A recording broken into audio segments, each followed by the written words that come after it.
السلام عليكم، يعطيكم العافية. أكلتنا اليوم من الأكلات اللذيذة جدا، مقلوبة على طريقتي. في ناس بتعملها بباذنجان، في ناس بتعملها بزهرة. أنا بحب أسويها المقلوبة ببطاطا وجزر وباذنجان ودجاج أو لحمة على حسب رغبتكم. اللهم ديمها علينا وعليكم من نعمة، واحفظها من الزوال، لا تحرمها لحدا، وطعم كل محروم وجوعان، اللهم آمين. من الأكلات اللذيذة جدا، تبارك الرحمن وما شاء الله،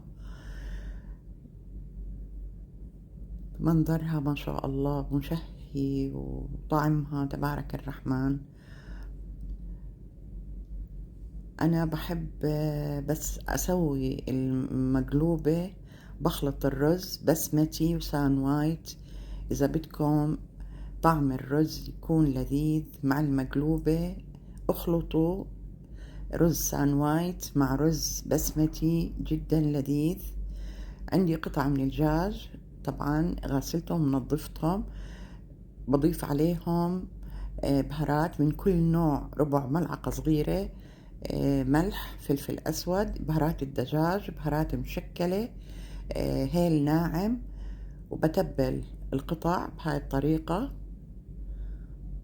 وبقليهم بالزيت.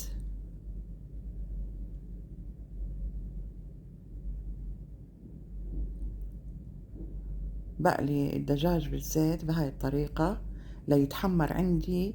لازم يكون درجة تحمير الدجاج بهذا اللون. هلأ برفعهم من الزيت وبخليهم على جنب. باخد الكمية اللي بدي اياها للرز من نفس الزيت اللي قليت فيه الخضار والدجاج. عندي حبة بصلة وسط مقطعتها شرائح بهاي الطريقة، وعندي ثوم، بس بعدين بضيف الثوم. بدي البصل يتكرمل مع التقليب المستمر. البصل عندي بلش ياخد لون الكرملة. هلأ بضيف الثوم، 4 فصوص ثوم فارمتهم شرائح كمان مع التقليب. الثوم طبعا ما بيتحمل، عشان هيك أنا ضفت الثوم بالآخر. هلأ اتكرمل عندي، برفع المقلاة عن النار. عندي الرز هون أنا غاسلته ونقعته نص ساعة زي ما ذكرت. المقلوبة جدا لذيذة، نخلط فيها رز بسمتي ورز السان وايت. بضيف ملعقة من الفلفل الأسود، ملعقة من البهارات المشكلة، نص ملعقة من الهيل الناعم، ونص ملعقة من الدارسين اللي هي القرفة. هاي هي البهارات. بخلط البهارات مع الرز، بغلف الرز أول بالبهارات بهاي الطريقة. وهلأ بضيف البصل والثوم والزيت، وبخلط البصل والثوم مع الرز. جربوها تبارك الرحمن، جدا لذيذة. هلأ بضيف اشي بسيط من الرز بالجدر. وعندي الخضار أنا قاليتها مسبقا، البطاطا والجزر والباذنجان. ممكن تقصوا الخضار بالطريقة اللي انتوا بترغبوها. وهلأ برتب قطع الدجاج، اللحم بنخليه من تحت.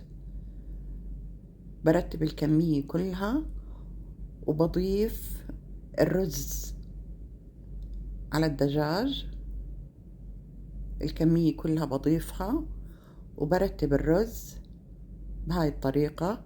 وبكون غالية مي مدوبة فيها مكعب واحد ماجي وملح.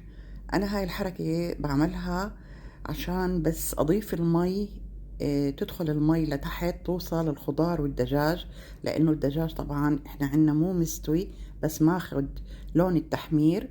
بضيف المي بهاي الطريقة، وبكتر كمية المي إشي بسيط عشان الدجاج كمان. بحرك الجدر بهاي الطريقة وبخليها على النار لتغلى وتخف عندي المي شوي. رح خفف النار على الآخر وبغطيها لتستوي، وبقدم بالعافية علينا وعليكم. وحشني نفسي زمان قوي، ووحشنا اشوف روحي مفيش فيها الوجع جايب ظروف.